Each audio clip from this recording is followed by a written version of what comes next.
ഇതൊന്നും പറയാനില്ല. എങ്ങോട്ടാ പോകുന്നത്? നമ്മളൊന്ന് സ്കോട്ട്ലാൻഡ് വരെ പോകണം. തൊട്ടപ്പുറത്തെ പഞ്ചായത്ത്. തൊട്ടപ്പുറത്താണ്.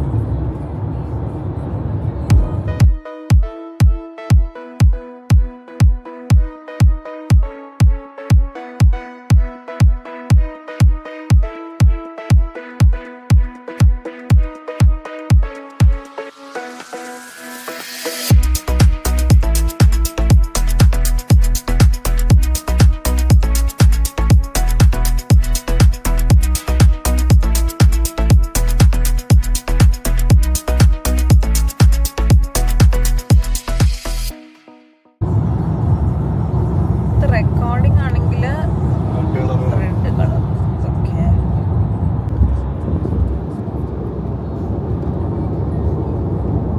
Only 385 miles.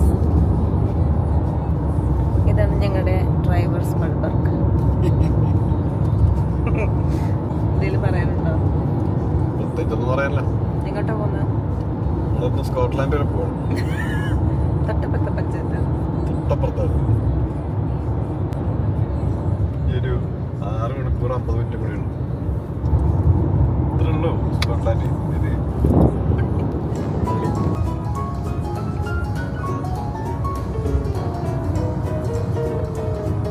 എന്താലേ 2 മലേന്റെ ഇടയ്ക്ക് എന്താ വ്യൂ, ഏത് വ്യൂ. ബ്യൂട്ടിഫുൾ. ഈ സൈഡിൽ നോക്ക്. നല്ല ടീഷർട്ട് ആണല്ലോ. വെറൈറ്റി കണ്ടപ്പെടുത്താ.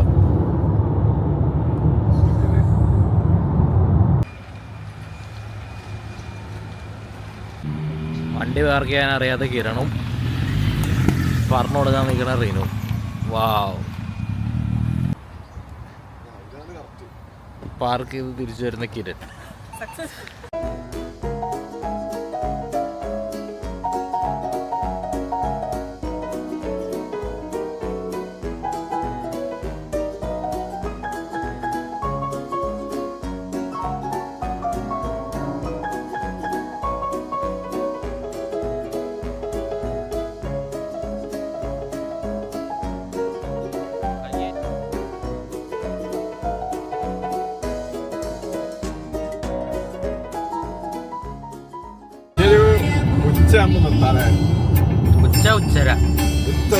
ഉച്ചമുക്കാലാകുമ്പോഴത്തേക്ക്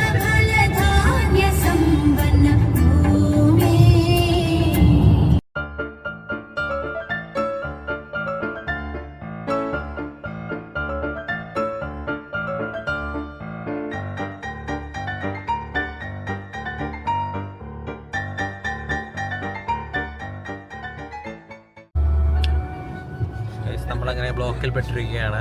ഞാൻ രാവിലെ 5 മണിക്ക് എണീറ്റ് ഇറങ്ങാൻ പറഞ്ഞല്ലേ നിങ്ങളടുത്തൊക്കെ? അത് ഞങ്ങൾ നേരത്തെ വന്നല്ലോ. എപ്പോ?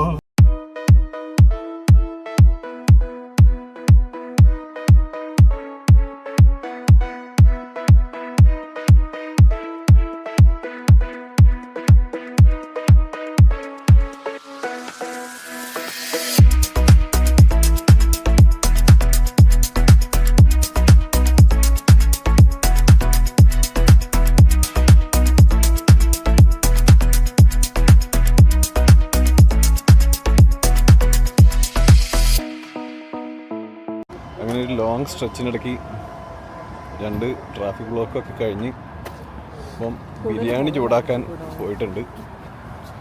നമ്മളെ സീറ്റ് പിടിക്കാൻ വേണ്ടി പോവാണ്.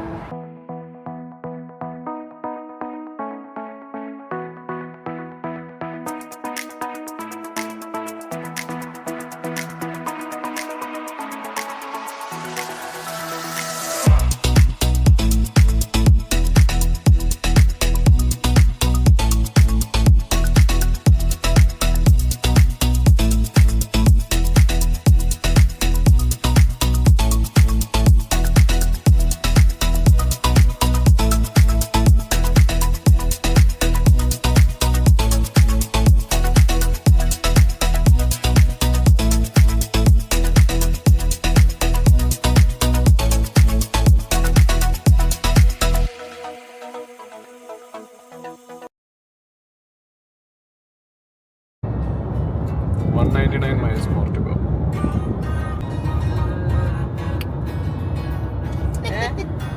ഇത് സ്കോട്ട്ലാൻഡിലേക്കാന്ന് തോന്നുന്നുണ്ട്. അപ്പൊ അവിടെ പോക്ക് കണ്ടിട്ട്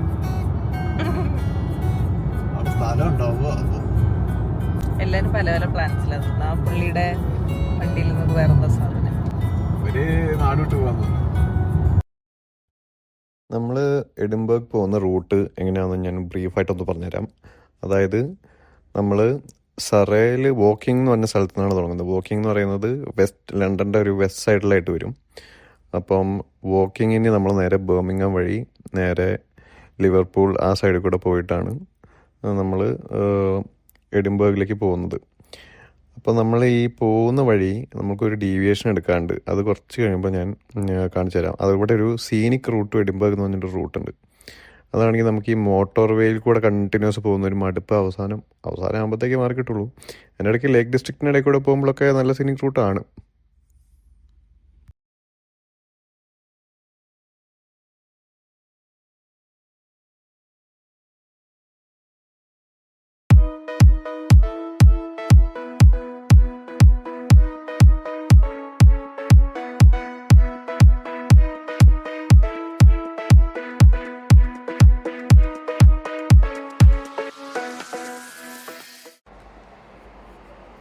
ഇതാണ് ഞാൻ നേരത്തെ പറഞ്ഞ ഡീവിയേഷൻ. അതായത് നമ്മൾ സൗത്ത് നോർത്തിലേക്ക് പോകുമ്പം ഈ M6 വഴി പോയി നമ്മൾ ഒരു ലേക്ക് ഡിസ്ട്രിക്റ്റിൻ്റെ ആ ഭാഗമൊക്കെ കഴിഞ്ഞ് കഴിഞ്ഞാൽ സീനിക് റൂട്ട് ടു എഡിൻബർഗ് എന്നുള്ളൊരു ബോർഡ് കാണാൻ പറ്റും. അത് പെട്ടെന്ന് നോട്ടീസ് ചെയ്യാൻ പറ്റില്ല. ആ ബോർഡ് കഴിഞ്ഞ പാടെയാണ് ടേൺ ഉള്ളത്. അപ്പം ആ ടേൺ എടുത്തു കഴിഞ്ഞ് കഴിഞ്ഞാൽ നമുക്ക് സാധാ മോട്ടോർവേ കൂടെ പോവാണ്ട് എഡിൻബർഗിലേക്ക് ഒരു കിടിലൻ റൂട്ടുണ്ട്. നമ്മൾ പോകുന്ന സമയത്ത് മഞ്ഞാണെന്നല്ല, മഞ്ഞാണ്. അപ്പോൾ ഇപ്പോൾ കാണിച്ചു തരാം ഗൈസ്. അങ്ങനെ നമ്മൾ ആ സീനിക് റൂട്ട് ഡൈവേർഷൻ എടുത്തതിന് ശേഷം നമ്മളിങ്ങനെ പോയിക്കൊണ്ടിരിക്കുകയായിരുന്നു. പ്രത്യേകിച്ച് ഇത് നമ്മൾ അൺപ്ലാൻഡ് അല്ലേ, പ്ലാനിലില്ലാത്തൊരു ഡൈവേർഷൻ ആയിരുന്നു അല്ലേ. നമ്മൾ മിക്കപ്പോഴും നമ്മൾ മാക്സിമം മോട്ടോർവേ ഒഴിവാക്കിയിട്ട് അതെ, എന്നാലും നമുക്ക് മൊത്തത്തിൽ ഒഴിവാക്കിയാൽ കുറേ സമയം എടുക്കും. ചില സ്ഥലങ്ങളിൽ നമുക്ക് മോട്ടോർവേന്ന് കുറച്ച് ഡീവിയേഷൻ ചെയ്തിട്ട് ഇങ്ങനെ പോകാൻ പറ്റുന്ന സ്ഥലങ്ങളുണ്ടാവും. അപ്പോൾ നമുക്ക് ഈ ലോങ് ട്രിപ്പിൻ്റെ ഇടയ്ക്ക് ഇങ്ങനെ ചെറിയ ചെറിയ ഡീവിയേഷൻസ് ഇടയ്ക്ക് എടുക്കുമ്പോൾ ട്രിപ്പിൽ കുറച്ച് സമയം എക്സ്ട്രാ ആവുന്നുള്ളൂ. പക്ഷേ ഈ കണ്ടിന്യൂസ് ആയിട്ട് ഈ മോട്ടോർവേയിൽ ഇരുന്ന് പോകുന്ന ആ ഒരു ക്ഷീണം മാറി കിട്ടും. അങ്ങനെ നമ്മൾ ഈ ടൗണിലോട്ട് അങ്ങനെ കയറി. ടൗണിൻ്റെ പേര് മാപ്പിൽ നോക്കിയാൽ കിട്ടുമായിരിക്കും, പക്ഷേ അല്ലാണ്ട് ഓർമ്മയില്ല. പക്ഷേ നല്ലൊരു കുഞ്ഞ് ടൗണായിരുന്നു. കുറേ നേരം ഒരേ റോഡിൻ്റെ കാഴ്ചകൾ കണ്ട് മടുത്ത് ഇങ്ങോട്ടേക്ക് കയറിയപ്പോൾ നല്ലൊരു സമാധാനം ഉണ്ട്.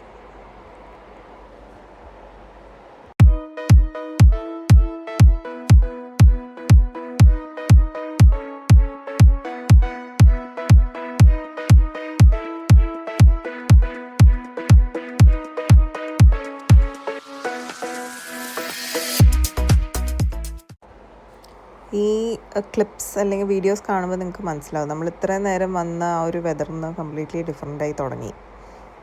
നമ്മൾ ഇത് പ്രതീക്ഷിച്ചൊന്നുമല്ല പോകുന്നത്, പക്ഷേ നല്ല രസമായിരുന്നു. ചെറിയൊരു മഴ, മഞ്ഞ്, ഹൈലാൻഡ്സിലേക്കുള്ളൊരു ട്രാൻസിഷൻ. അതെ, ഇതിങ്ങനെ പോകുന്തോറും വ്യൂവും എല്ലാം ബെറ്റർ ആയിക്കൊണ്ടിരിക്കുകയായിരുന്നു.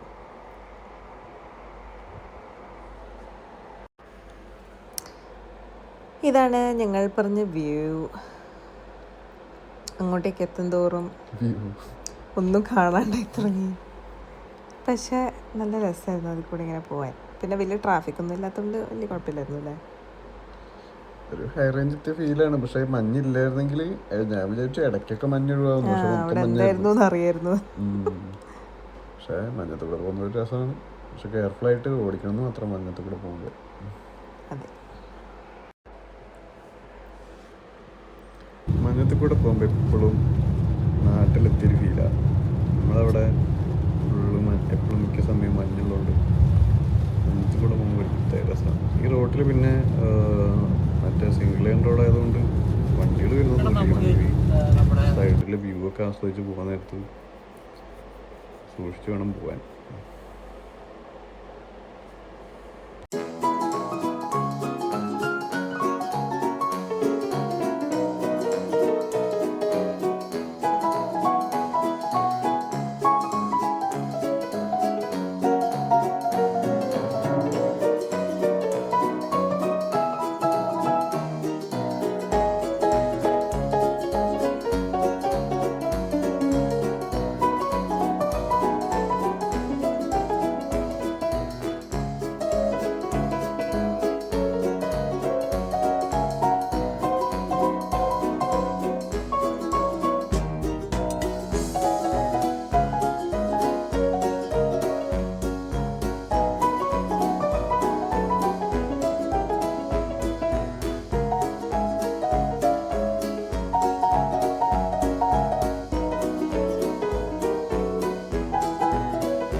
മഞ്ഞെല്ലാം എക്സ്പീരിയൻസ് ചെയ്ത് അവിടെ നമ്മൾ കുറച്ച് നേരം ഒരു പാർക്കിംഗ് സ്പോട്ടിൽ നിർത്തി വെതറൊക്കെ ഒന്ന് എൻജോയ് ചെയ്ത് നമ്മൾ പിന്നെയും പുറപ്പെട്ടു.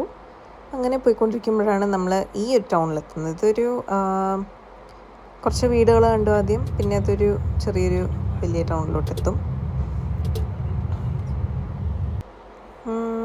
പഴയൊരു സ്ഥലമാണ്, പക്ഷെ ഇവിടെ നിന്ന് നമ്മൾ നിർത്തിയില്ല. നമ്മൾ പക്ഷെ കണ്ടിന്യൂസ് പോയിക്കൊണ്ടിരിക്കുകയായിരുന്നു. കാരണം നമുക്ക് എഡിൻബ്ര ഒരു വൈകുന്നേരത്തിനുള്ളിൽ എത്തണമെന്നായിരുന്നു ഉദ്ദേശം. അപ്പം നമ്മൾ ഇതെല്ലാം ഇങ്ങനെ കണ്ട് പോയി. ഇവിടെ എല്ലാം ചെറിയ മഴയും ഒക്കെ ആയിട്ട് നല്ലൊരു കൂൾ വെതറായിരുന്നു. അതിന് ശേഷമാണ് ഹീറ്റ് വേവ് ഒക്കെ തുടങ്ങിയെന്ന് തോന്നുന്നില്ല ഇവിടെ. നമ്മൾ പോയി വന്ന് അവസാനത്തെ ദിവസം ചെറിയ ചൂട് തുടങ്ങിയിട്ടുണ്ടായിരുന്നു. പക്ഷെ എന്തായാലും അതിന് മുമ്പേ പോയി വന്നുകൊണ്ട് സമാധാനം. ഈ ലേക്ക് ഡിസ്ട്രിക്റ്റിൻ്റെ ഇടയിൽ കൂടെ പോകുമ്പോൾ ഒരു മോട്ടോർ വേ ഉണ്ട്. അത് കുറച്ച് ദൂരം നല്ല ഭംഗിയായിരിക്കും.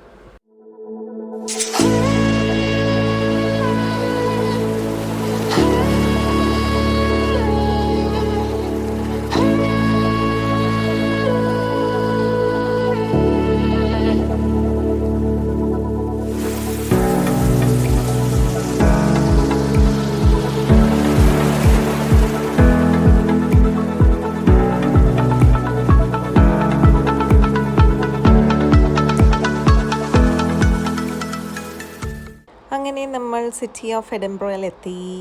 ഇത് നമ്മുടെ എയർബിഎൻബിയിലോട്ട് പോകുന്ന വഴിയാണ്. അതുകൊണ്ട് ഒരു റെസിഡൻഷ്യൽ ഏരിയയിലായിരുന്നു. അപ്പോൾ നമ്മൾ ടൗണിൽ കൂടെ ജസ്റ്റ് ഒന്നിങ്ങനെ കയറി ഇറങ്ങി നമ്മുടെ ഈ സ്ഥലത്തോട്ട് പോയിക്കൊണ്ടിരിക്കുകയാണ്. നമ്മളൊരു എന്ത് പ്രോപ്പർട്ടി ആയിരുന്നു, കൊളോണിയൽ ഹൗസോ? അത് വേറൊരു സസ്പെൻസ് ആയിരുന്നു അവിടെ ചെന്നപ്പോൾ നമ്മൾ അറിഞ്ഞത്. ഓക്കെ, അപ്പോൾ ആ വീടിൻ്റെ തൊട്ടടുത്തൊരു സെമിത്തേരി ഉണ്ടായിരുന്നു. അത് വളരെ ഒരു സസ്പെൻസ് ആയിട്ടുള്ളൊരു ഭാഗമായിരുന്നു ട്രിപ്പിൻ്റെ. ഇതാണ് നമ്മുടെ ആ പഴയ ഡോറോത്തി മദാമ്മയുടെ വീട്.